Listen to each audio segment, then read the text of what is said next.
Oke, mungkin kita akan mulai 1 atau 2 menit lagi ya, sambil menunggu teman-temannya.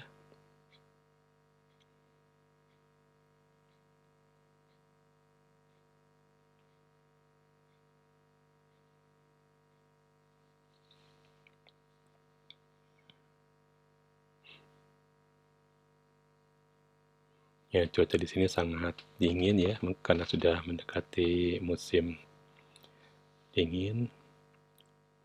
Tanggal 31 itu Halloween. Tanggal 31. Berapa lagi Halloween? Kalau di sini gerimis disebutnya sawar. Sawar itu berarti hujan rintik-rintik.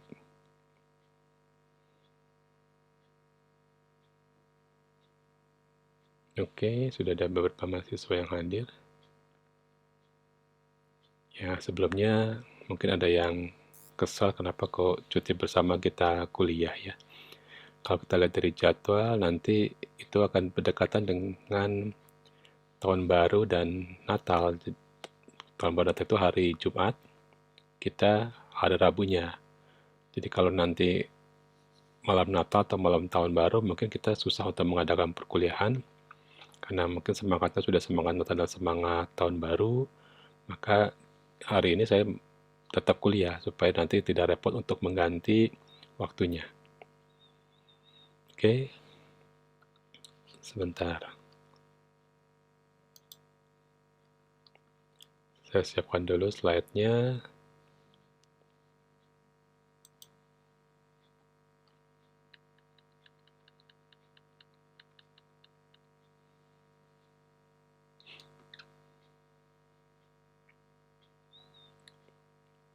Ya, oke. Yang mau sambil ngopi silakan siapkan kopinya sambil mendengarkan perkuliahan hari ini. Mungkin kita tidak akan lama-lama, ya pada cuti bersamanya mungkin sudah banyak acara bersama dengan keluarga. Kita akan kuliah mungkin sekitar 30 menit. Topik kita hari ini adalah mengenai isu etika dan hak cipta di dalam IT design. Mula-mula kita akan melihat beberapa pelanggaran yang terjadi terhadap karya cipta orang Indonesia. Mungkin kalau sebaliknya, pelanggaran yang dilakukan oleh orang Indonesia terhadap karya cipta asing mungkin lebih banyak. Tapi kalau terhadap Indonesia mungkin itu adalah jarang, apalagi kalau yang dilakukan oleh orang luar negeri terhadap orang Indonesia. Kasus yang pertama adalah kasus Paryoga. Paryoga ini adalah seorang mahasiswa ITB menjadi anggota Asosiasi Desain Grafis Indonesia. Dia memasang karyanya di dalam internet dengan situs kreatifprofesional.com. Pada tanggal 29 Agustus 2008, asosiasi melaporkan bahwa karyanya itu diakui oleh seorang warga negara India berdentitas Brahmana tanpa seizin dari Prayoga. Ini karya yang sebelah kirinya merupakan karya desain grafis saya. Kasus yang kedua adalah kasus PT Nirwana Arvindo Mahaputra. Sama juga kasusnya, memasang di situs atau di web, kemudian sebulan kemudian karyawan dari PT Nirwana itu melihat bahwa karyanya diakui oleh seorang berkebangsaan Thailand bernama Hairo. Yang mungkin pada waktu mereka mengupload karyanya ke internet, lupa mungkin memasang watermarkingnya. Atau mungkin memasang watermarking tetapi watermarkingnya dihapus oleh yang menirunya atau yang mendownloadnya. Watermarkingnya kurang kuat sehingga bisa diambil oleh orang lain. Kasus ketiga adalah kasus Darista Indiano Putra dengan Dream Theater Management. Jadi sama juga kasusnya. Jadi desain grafis tersebut adalah hasil karya seorang anak sekolah di Yogyakarta, masih sekolah, tetapi pandai membuat background. Backgroundnya sangat baik, dan background tersebut didownload oleh Dream Theater Management yang cukup terkenal, kemudian ditambahkan gambar semut. Tanpa seizin dari nama juga anak sekolah, mau komplain gimana ya? Kalau karyanya diambil sama perusahaan yang sangat besar. Ya di sini tentunya tidak mungkin bisa melakukan tuntutan jika tidak ada hak cipta atau yang menceritakan bahwa karya tersebut pertama kali diupload oleh seorang anak sekolah. Ya, kasihan juga di sini ya. Berikutnya adalah kasus di Bandung. Ini PT Idea Indonesia membuat beberapa karya, simbol, logo. Kemudian produknya sama, ini diambil oleh yang namanya Medians tanpa memberitahu bahwa karya tersebut diambil. Ya, tentu namanya ngambil juga tidak akan pernah beritahu ya. Ya, ini juga termasuk kepada pelanggaran.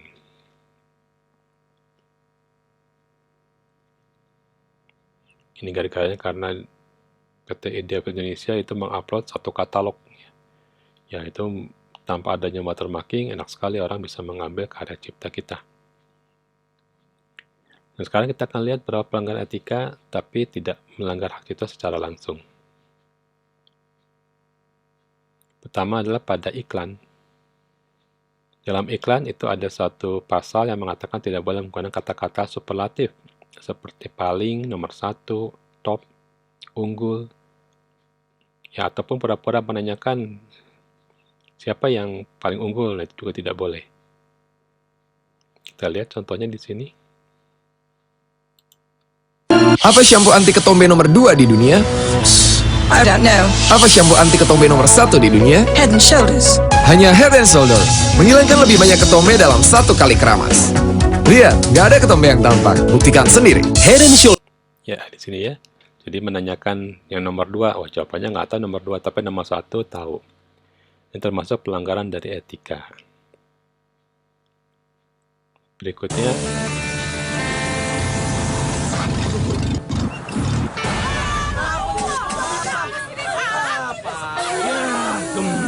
Baru jus ginseng. Energi ginseng anggur. Bukan rasa-rasa aja. Jus ginseng pas di gelas besar. 5 jus, bro. Kita rasa-rasa aja. Kali coba. Jus ginseng bukan rasa-rasa. Hanya bilik bambu, tempat tinggal kita, tanpa hiasan, tanpa lukisan. Lebih baik di sini. Rumah kita sendiri. Rumah kita. Segala nikmat dan anugerah yang kuasa. Kuku Bima Energi, minuman energi para pemberani. Pokoknya Kuku Bima Energi, rasa. ya, pada kasus ini, pertama yang ditiru adalah ikon ya. Jadi ada 4 orang menggunakan baju merah. Kemudian ada kata-kata yang diplesetkan ya, misalkan kata gembos itu sebetulnya ingin menyinggung kata extra joss. Dan nama judulnya juga mirip e-jus dengan extra joss. Ini pelanggaran pasal 1.221 itu iklan tidak boleh dengan sengaja meniru iklan produk pesaing sehingga demikian rupa merendahkan produk pesaing ataupun menyesatkan atau membingungkan khalayak. Ini membuat judul yang mirip, kemudian figurnya juga mirip, sama-sama baju merah, mungkin orangnya berbeda tapi idenya sama. Kata-kata e-jus dengan e-jus sepintas mirip. Kemudian pada penutupannya juga tadi mirip-mirip cara menutupnya ya. Ini termasuk pelanggaran etika. Nah, sekarang kita akan lihat di sini kasus pelanggaran pada Bejo Bintang 7 dan bukan orang pintar, tapi keluarga pintar sudah muncul ya. Kita akan lihat di sini. Ini yang lebih dahulu adalah muncul, tercatat adalah iklan Bejo tahun 2014 dan iklan keluarga pintar itu tahun 2017.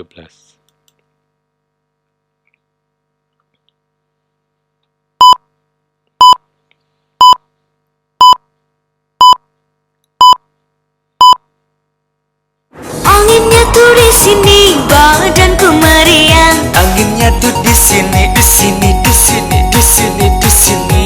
Masuk angin, minum Bejo Bintang 7 dengan jahe merah 2 kali lebih nendang. Bejonya tuh di sini. Iya, Bejo Bintang 7, Jahe merahnya hangat. anginnya langsung minggat. lucunya tuh di sini. Di sini, di sini, di sini lucu, bintang lucu. Bejo teko angin lunga.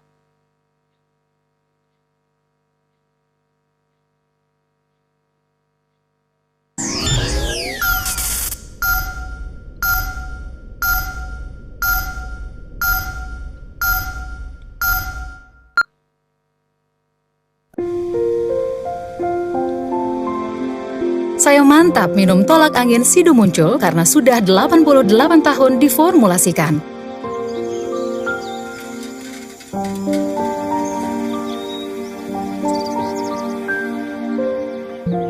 Dari tanaman obat asli Indonesia yang ditanam dan dirawat sepenuh hati, menghasilkan bahan herbal berkualitas. Komposisinya tepat.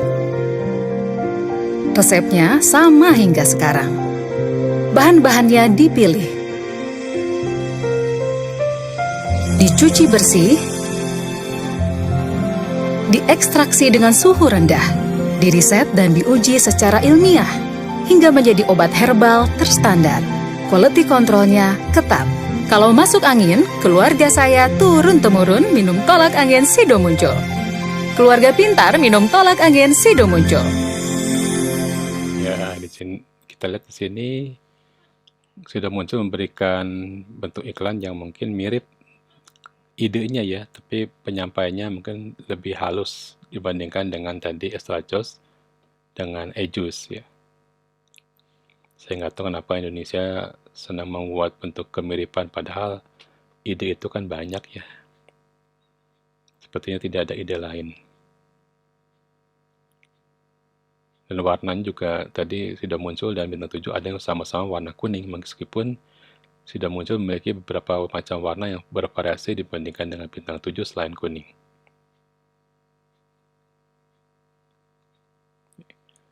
Ini contoh kasus yang menjadi masalah karena desain industri. Jadi kalau ide itu mungkin susah untuk digugat, tetapi kalau desain industri itu mudah sekali ya, dan lebih sering terjadi gugatan. Ini contoh ada satu perusahaan Motorindo itu menyatakan permohonan maaf karena ini mungkin sudah terjadi gugatan sidang dan salah satu cara menyelesaikannya adalah memberikan pernyataan maaf karena meniru desain industri dari motor Yamaha.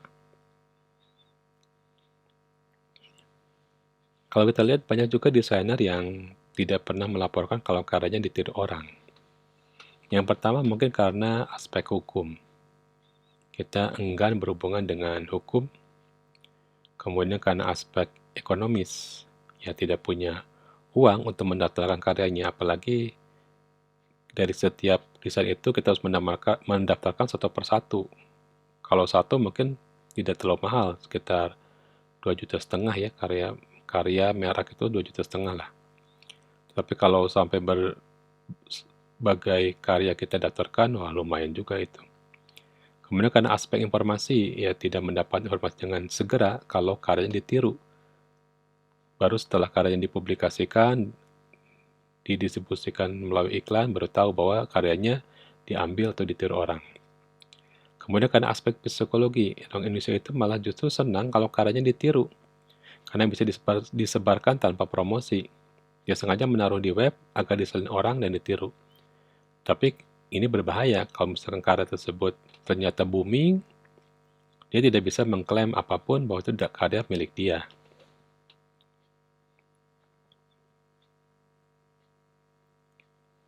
Ini adalah Undang-Undang Hak Cipta, pasal 9 ayat 1 ini yang berceritakan dan berbunyi mengenai penerbitan ciptaan, penggandaan ciptaan, menerjemah ciptaan, dan semua bentuk-bentukan ciptaan yang memiliki hak ekonomi. Sekarang istilahnya adalah bukan mendaftarkan hak cipta, tapi mencatat hak cipta ya. Ini adalah undang-undang yang menceritakan siapa yang disebut dengan pencipta, kemudian hak cipta itu merupakan hak eksklusif, definisinya apa saja, ciptaan itu apa, siapa pemegang hak cipta. Nanti kalau mahasiswa Megasa Desain lulus, itu tesisnya harus dilakukan pencatatan hak cipta. Di sini pemegang hak ciptanya adalah Unicom, jadi jangan aneh Kenapa pemegang hak ciptanya adalah Unicom, sedangkan penciptanya adalah mahasiswa sendiri dan dosen pembimbing? Ya karena Unicom akan menggunakan hak cipta tersebut untuk akreditasi. Kalau misalkan pemegang hak ciptanya adalah bukan Unicom, tidak dapat digunakan untuk akreditasi. Itu alasannya ya.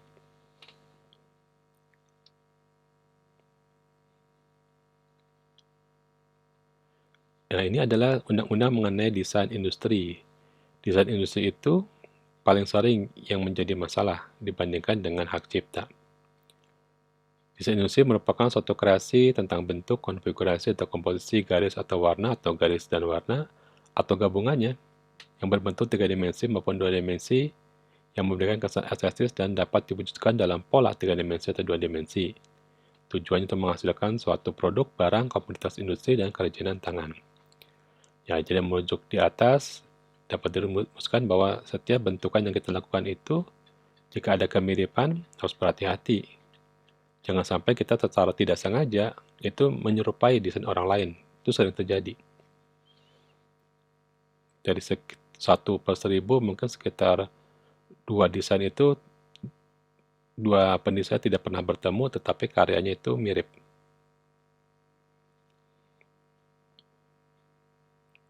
Ini adalah pasal keduanya mengenai hak desain industri, jadi harus ada kapan dicatat, tanggal penerimanya kapan diumumkan. Jadi soal desain industri dijelaskan bahwa desain industri tersebut telah diumumkan apabila dalam jangka waktu 6 bulan sebelum tanggal penerimaannya, desain industri tersebut telah dipertunjukkan dalam suatu pameran nasional maupun internasional di Indonesia atau di luar Indonesia yang resmi dan diakui resmi. Telah digunakan di Indonesia oleh pendesain dalam rangka pencobaan dengan tujuan pendidikan, penelitian, dan pengembangan. Ya, waktunya 6 bulan. Nah, kita akan lihat di sini ada pelanggaran pada interior desain itu agak unik. Karena biasanya di sini perlindungan hak cipta itu diberikan terhadap gambar, sketsa, beserta spesifikasi gambar dari desain interior. Tapi, ide dari desain bukanlah sesuatu yang dapat dilindungi. Biasanya di sini seorang desain interior tersebut akan bermasalah pada saat mempergunakan barang-barang, misalkan furniture, jangan sampai lemari, kemudian kitchen set itu mirip dari desain orang lain. Kalau kita lihat di majalah-majalah desain interior, ya hati-hati, jangan sampai desain tersebut adalah desain yang harus diminta royaltinya. Karena kita akan kena dari masalah hukum desain industri. Yang kita lihat di sini ya.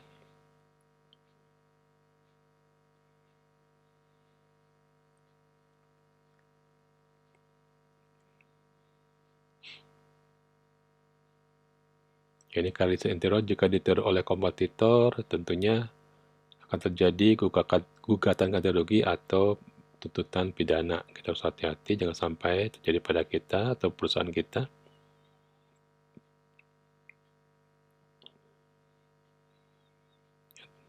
Jadi seorang desain interior itu mudah sekali untuk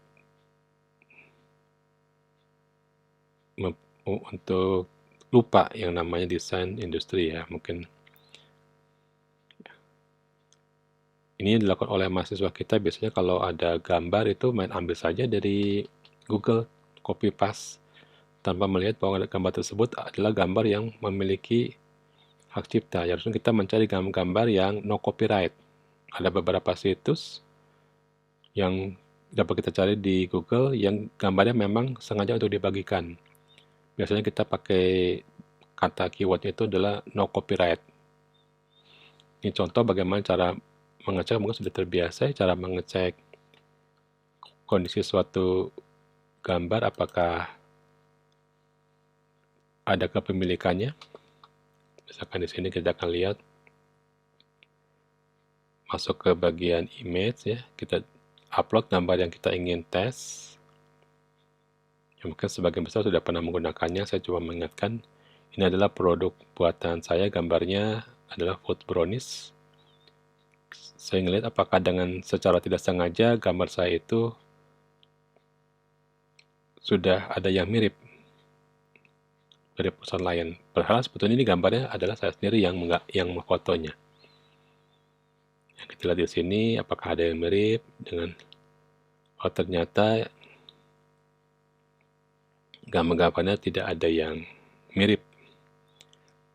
Jadi meskipun gambarnya tidak terlalu baik di foto, tetapi setidaknya baik, tidak memiliki kemiripan. Ini semuanya adalah nama-nama dari situs perusahaan kue saya, jadi tidak masalah. Jadi sekarang para desain fotografer harus hati-hati. Selain kemampuan untuk memfoto dengan baik, juga kemampuan untuk mencari unsur beda, jangan sampai mirip dengan karya orang lain.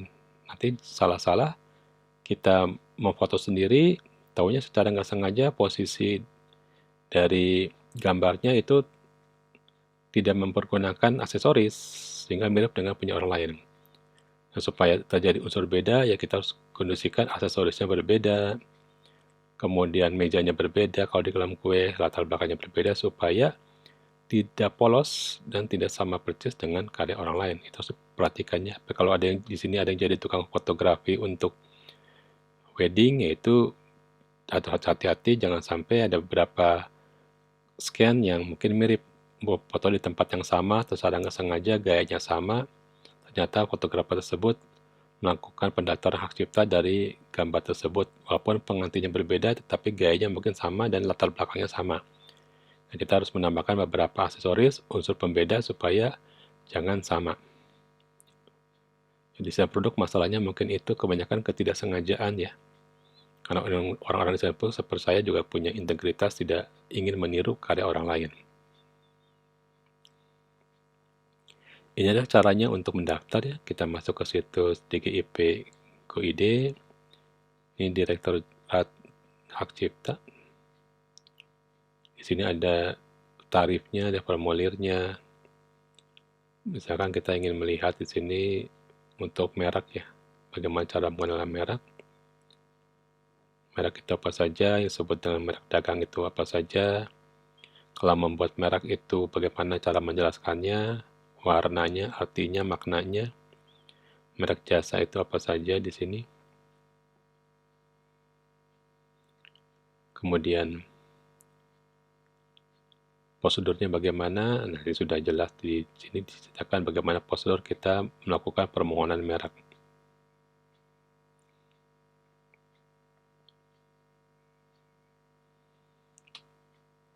Ya, ini bisa baca sendiri ya di situs ini.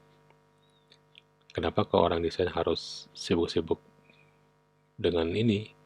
Ya, supaya kita jangan sampai melakukan kesalahan.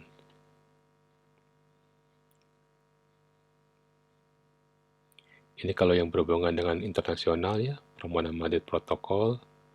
Ini untuk yang merek-merek internasional.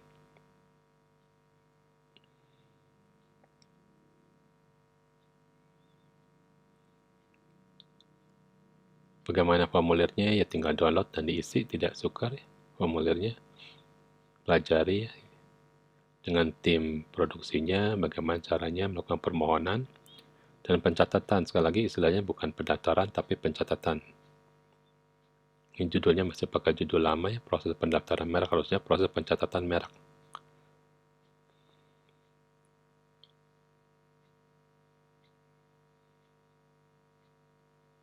Kemudian berapa harganya, coba kita lihat. Ini masih tahun 2016, mungkin ada penyesuaian harga. Ya, harganya sekitar 2 juta, 2,5 juta ya. Kalau usaha mikro mungkin lebih murah setengah harga. Tapi kalau produksi bukan UMKM ya mungkin harganya masih 2,5 juta. Nah, saya tidak tahu, coba cek lagi saja ya. Biasanya kalau UMKM itu mendapatkan subsidi.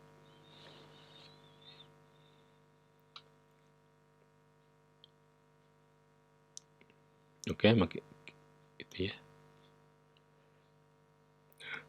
Di sini ada contoh pelanggaran desain dari t-shirt. Ternyata t-shirt juga banyak sekali orang yang meniru.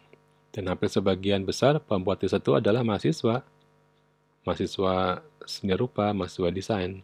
Ini kasusnya di Jogja itu ada beberapa pelanggaran. Ya, hampir semuanya istilahnya pembajakan.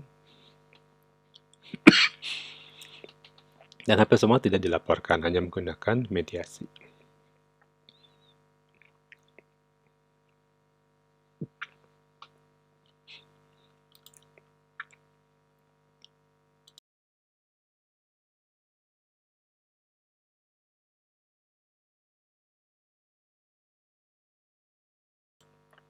Oke.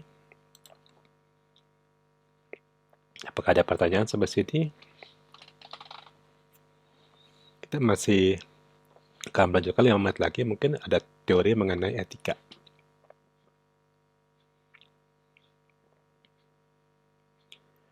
Ya, jadi etika itu bisa bervariasi, bisa berbeda pengertiannya dari usia, dari orang, dari bangsa, dari jenis kelamin, ya dari kepercayaan. Etika sendiri itu didefinisikan dalam beberapa istilah, yaitu ethics, seperangkat keyakinan tentang perilaku yang benar dan salah. Perilaku etis, ethical behavioral, ya ini adalah norma sosial yang diterima secara umum.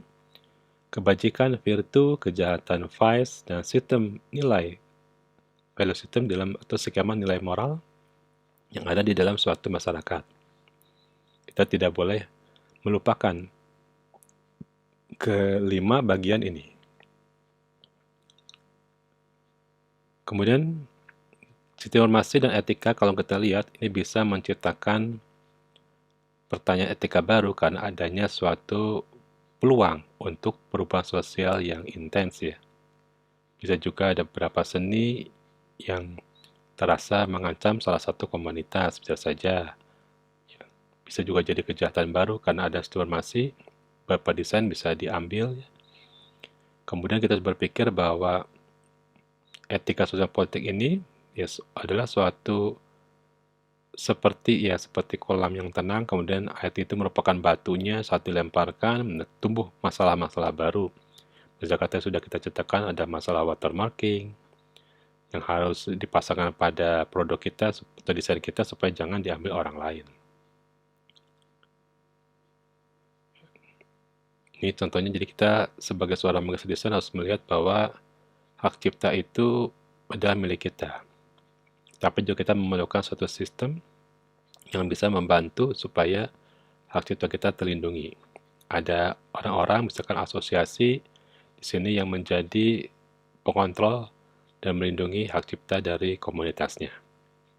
Dari gambar ini kita lihat di sini ya, kita perlu sistem informasi, butuh IT yang bisa mendeteksi jika suatu waktu desain kita diambil atau dikopi orang lain.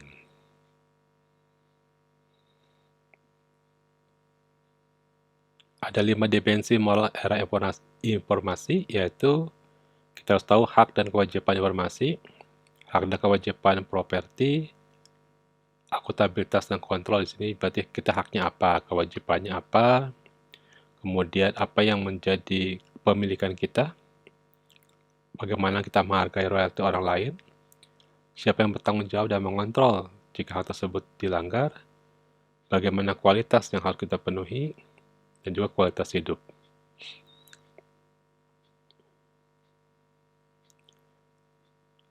Ya, ada beberapa teknologi utama yang mengangkat masalah etika ya. Jadi sekarang IT itu sekarang mudah sekali menyampaikan informasi. Ya. Biaya sangat murah, kemudian jaringan sangat cepat. Kemudian kita bisa menggabungkan, melakukan profiling. Misalkan kita ingin menggabungkan desain dari batik Pekalongan, kita kumpulkan jadi satu. Untuk mendapatkan informasi itu mudah sekali menggunakan internet. Kita bisa hanya survei lewat internet. Tapi juga kita bisa melihat bahwa di sini ada yang namanya non-obvious relationship awareness. Kita bisa curiga jika sesuatu kejadian itu ternyata ada sesuatu tindakan yang mengidentifikasikan kejahatan atau teroris, ya gitu. Di sini adalah kalau kita lihat adalah satu sistem yang disebut dengan NORA.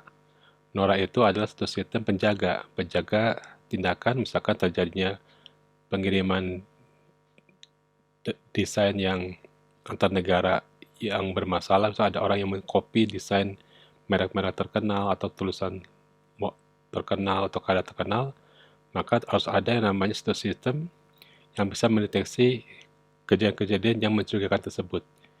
Di sini diberikan namanya Non-Official Relationship Awareness atau NORA. Ya, mungkin dari laporan customer, dari bentuk-bentuk publikasi, dan ada sumber daya manusia juga yang mengeceknya.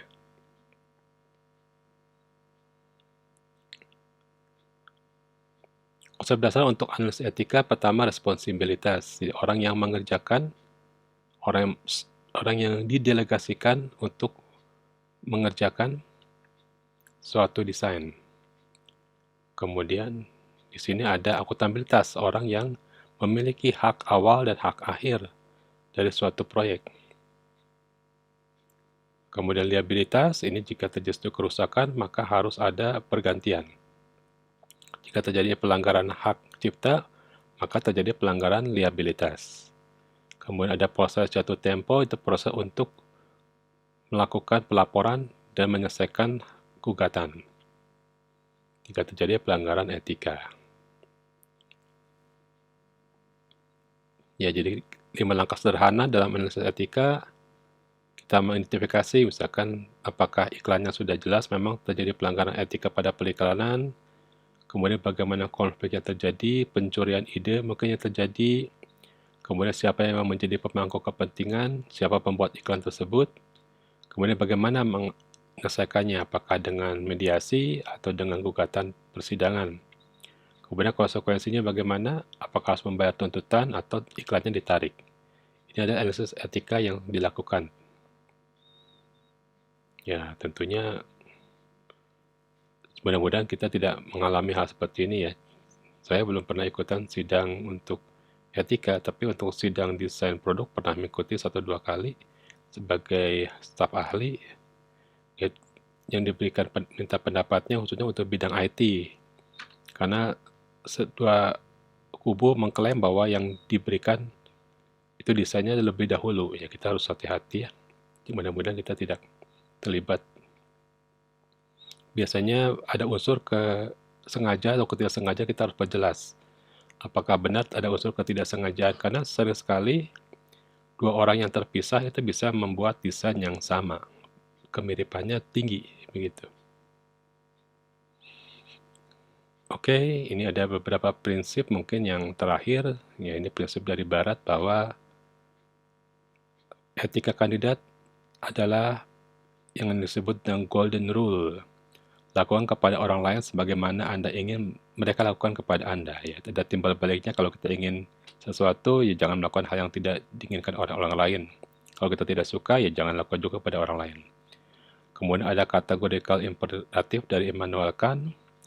Jika suatu tindakan tidak tepat untuk dilakukan semua orang, itu tidak tepat untuk siapapun. Ini adalah filosofi etika dari Barat ya. Mungkin kalau Indonesia ya etikanya mungkin tepuk seliro ya, saling mengertilah. Aturan perubahan Descartes menyatakan suatu tindakan tidak dapat dilakukan berulang kali, maka tindakan tersebut tidak benar sama sekali. Ada prinsip dari utilitarian, ambil tindakan yang mencapai nilai yang lebih tinggi atau lebih besar, jadi pilihlah suatu kualitas yang terbaik. Jangan kita meniru, tapi menciptakan kualitas yang terbaik.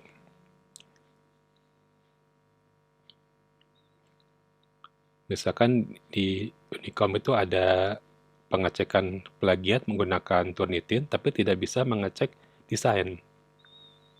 Apakah desainnya itu ada kemiripan dengan orang lain atau tidak? Ya, kita harus ngecek sendiri. Tadi dengan cara misalnya paling sederhana sekarang mungkin menggunakan Google Images yang sudah diceritakan sebelumnya tadi. Kemudian yang kelima, prinsip penghindaran risiko. Ambil tindakan yang menghasilkan kerugian yang paling sedikit atau biaya potensi yang paling rendah. Ya, jangan mencari risiko paling baiknya ya. Keenam, aturan etis, tidak ada makan siang gratis. Ya, kalau kita memang harus bayar, kita harus bayar. Kalau kita memang tidak ingin membayar suatu desain, kita cari yang no copyright. Oke, demikian penjelasan hari ini.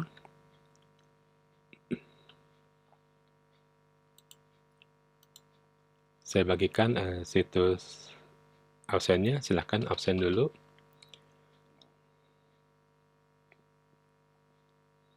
Apa ada pertanyaan atau yang ingin didiskusikan, silahkan.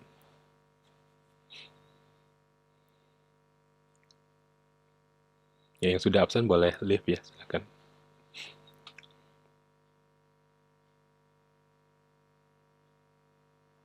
Oke, ya terima kasih.